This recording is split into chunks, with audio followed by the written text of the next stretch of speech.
আজ যে police BNP Jamaat Islami যেখানে পায় মিছিলে পাইলে সমানে ঠেঙ্গায়, এই পুলিশের আবার আওয়ামী লীগ যেখানে পাবে ক্ষমতায় না থাকলে সেখানেই পিটাবে।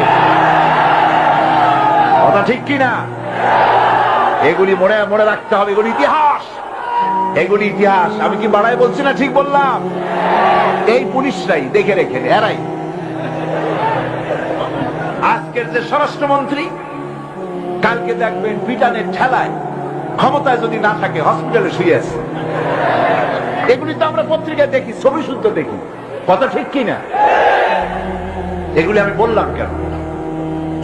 এই জন্য বললাম, ইতিহাস ভুলে যাওয়া উচিত না, ক্ষমতার দম্ভে পাগল হয়ে যাওয়া উচিত না।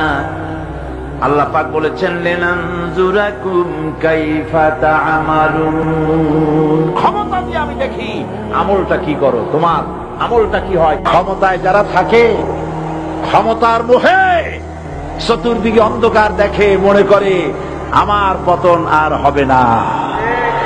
কিন্তু তোমাকে বুঝিবে যে গোকুলে বাড়ি শেষে গাড়ির চাকা সব সময় উপরে থাকে না। গাড়ির চাকা সব সময় উপরে থাকলে গাড়ি তো চলবেই না। গাড়ির চাকা ঘোরে বলেই তো গাড়ি চলে। সুতরাং এই উপরে তোমার চাকা উপরে এখন আছে বলে, তোমার দলের চাকা উপরে আছে বলে যারা মানুষের উপরে জুলুম করছো, আলেমদেরকে ধরতেছো, মুসল্লিদেরকে ধরে ধরে জেলে ঢুকাচ্ছ, সময় আসবে এমন ইন্দুরের কর্তব্য মানা পালবার জন্য